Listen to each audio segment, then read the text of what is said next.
This is Dr. Wysong. This series of videos on the big questions of life will show where each one of us is led if we dare to leave behind preconceived ideas and see where reason and evidence lead. How religion begins and develops. Let's start this analysis of religion from the only place we should begin, our own minds. That's because we're not born with the institutional ideas present in man-made religions. That much we know for sure. Religious ideas are schooled into us by fellow humans. Religion did not begin with cathedrals, clergy, doctrines, and holy books. It began with a human in a natural state. So let's revert to our own natural state, clean of any indoctrination, and do a gedanken, a thought experiment. We'll of course consider actual history, and where that fails, think about through how religions must have begun and developed using our own mind. Primitive personal religion. A primitive person alone in the wild must have been dumbfounded by what he woke up to each day. And when I say he here, I consider that in the non-gender sense throughout this book. He would have no idea why fruit appeared on trees, what caused babies, why autumn leaves fell, where he came from, and why there was death. The earth would have seemed endless, the sun miraculous as it rose up out of the earth each morning and sank into it each evening. The heavens would be breathtaking and natural disasters terrifying. A person would certainly conclude that there were powerful forces behind it all, perhaps the most powerful and essential, the sun. Unable to understand the physics and unpredictability of earthquakes, volcanoes, hurricanes, and forest fires, the primitive would think something big and powerful, with will, was responsible. Out of this reasoning were born personified gods, some good, some evil. Human-like gods would be conceived to give a sense of understanding, control, and security in a mysterious and dangerous world. Tribal religion.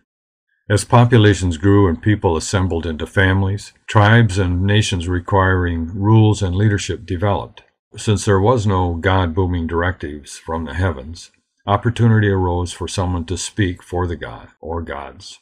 There was also the problem of conscience, not wanting to do the hard work of weighing ethical choices.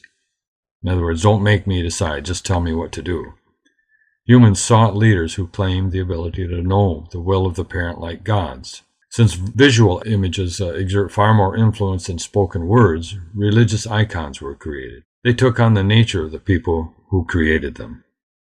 Not surprisingly, the gods always have the same language: hands, eyes, noses, emotions, enemies, worldview, writing style, and erroneous science as the people in the region where the god was created.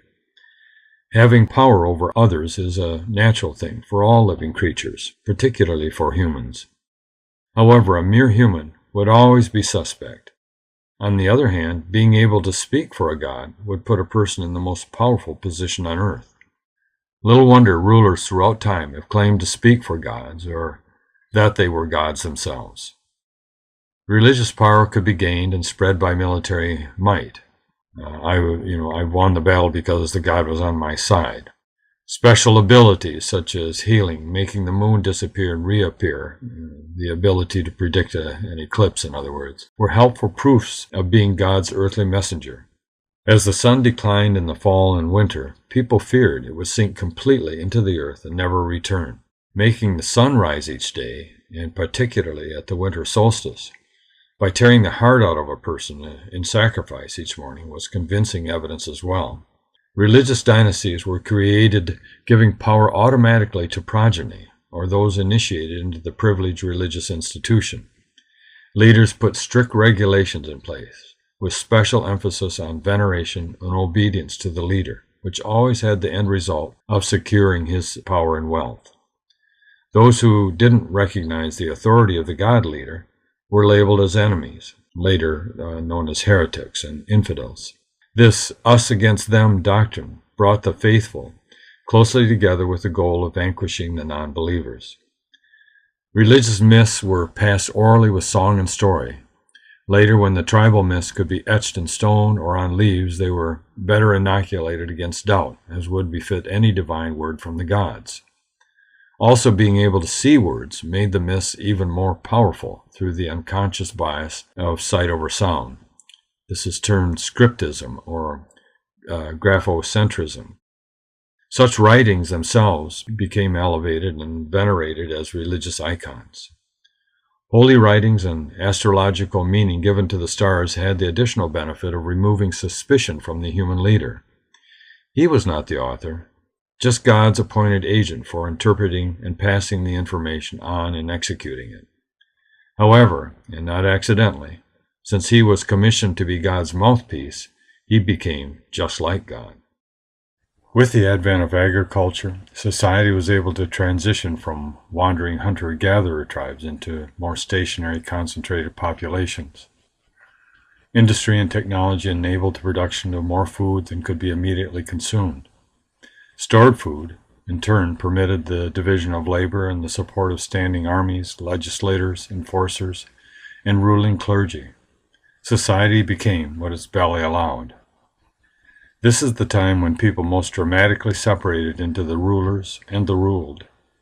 Rulers held the reins of all religious, political, mercantile, and military power. The ruled became generic followers, some by force, some willingly. Today we worry about gasoline, electricity, cell phones, medical insurance, and the price of groceries. In past times, survival had to do with brute nature and the favor of the state and its religion. Torture, human sacrifice, hangings, burnings, dungeons, flaying, and drawing and quartering to punish and ferret out disobedience, in other words sin, were just the necessary duties of the religious leaders who, ostensibly, were protecting the population from a volcano or pestilence. If the predictions or protections of the clergy didn't work, that could only mean there was insufficient torture and sacrificial bloodletting.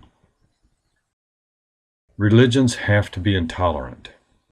Religious leaders police beliefs in order to maintain identity, cohesiveness, and power.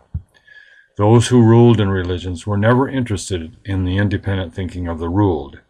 Honest and creative thinking was, and is, labeled arrogance or heresy, while blind following and intellectual laziness, in other words faith, rise to the rank of virtue. Although all organizations must begin with a revolutionary individual who does the work of overturning the previous system, and being hated and prosecuted for it, no established system encourages revolution against itself. Religions tell inspiring tales of their heroic founders' sedition and their various wonders, but then must insist that the present organization is the ideal endpoint. No further change is needed other than a little incidental tweaking here and there as so-called new light is revealed from the organization's so-called anointed leaders. No rabble-rousing apostates like Jesus, Mohammed, Luther, and so forth. Religions become rigid monuments constructed over the graves of the rebellious founders once those pesky rebels are safely dead. Religious retreat and regrouping. Beginning around the 16th century, religious leaders had to increasingly contend with the pesky intrusions by science, technology like Gutenberg's printing press permitting people to learn on their own, and secular philosophy. It became increasingly difficult for religious leaders to screen the knowledge accessible to the masses. Pressure was on religion to defend, for instance, a Bible-based geology that explained the broken and twisted crust of the earth by invoking the fury of a wrathful God against a fallen world.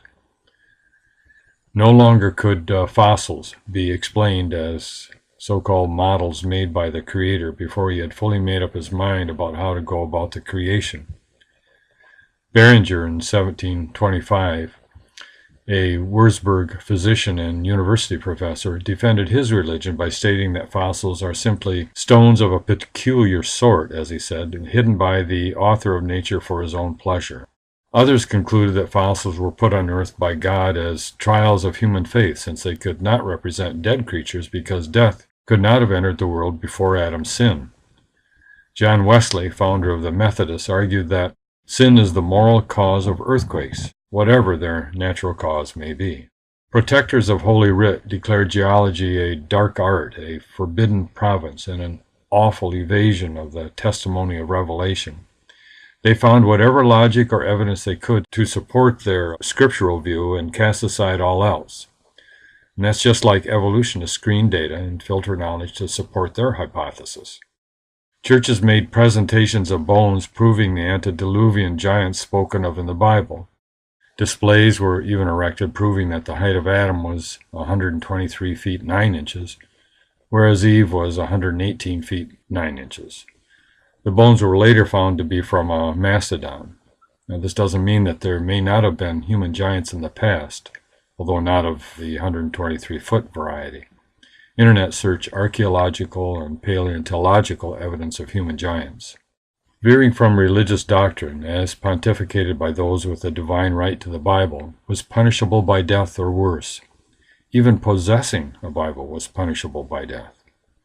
Fear was life's driving force, so trying to be enlightened in those days was about as likely as trying to be enlightened while walking the gangplank or facing a herd of charging buffalo. The thirst for truth tends to be quenched by answers which have the weight of indisputable authority and the power of the sword and rack. Nevertheless, the scientific revolution eventually tightened the logical and factual noose and sent religion into retreat. Since religion was fundamentally about the awesome forces of nature controlled by gods, explaining those forces logically and by scientific proof emasculated or retired one god after another. And over the course of about a century, 300 years ago, religion's grip on nature dramatically weakened. Once it was discovered that the earth was not the center of the universe, although there are religions who still believe geocentrism, see theprinciplemovie.com as an example, it logically followed that man may not be the central and most important thing in the universe. This realization and the rest of the long list of embarrassing religious blunders exposed by advancing knowledge helped cause the rise of atheism, secularism, materialism, and evolution. Not wanting further embarrassment and loss of parishioners, the Catholic Church backed away from a strictly literalist Bible view. Luther and others were more tenacious. The Protestant Reformation argued that by just interpreting the Bible correctly and removing ecclesiastical error and excess, all problems between religion and science could be resolved. Today, religion clutches its primary stronghold, faith. Reason and facts are useful in all areas of life, not just in religion. The faithful, of course, use facts and reason when they blend with belief, but are rejected when they don't. One after another, religious doctrine exposed to the creeping light of science has become unseated and relabeled as poetic metaphor intended only for moral edification. These are the same sort of desperate rescue tactics used by evolutionists when cornered by reason and evidence. Of late, however, there has been a resurgence of religious fundamentalism, in part fueled by the discovery that fact and science defeat evolution and support creation. Many, wanting the security that religion gives, take the victory as proof that a book describing creation, and claiming to be written by God, is proof that it was written by the creator of the universe and therefore true through and through. Well, let's see whether that's reasonable and fits the facts. Thank you for listening. Keep in mind that solving the big questions requires foundations upon which truthful answers can be built. So please work through the series sequentially. This information has taken decades of research, thought, and writing. Aside from the peace of mind the solutions have brought me, the only reward I seek is hearing that it's helped you. Feel free to contact me with any comments or questions at asifThinkingMatters.com.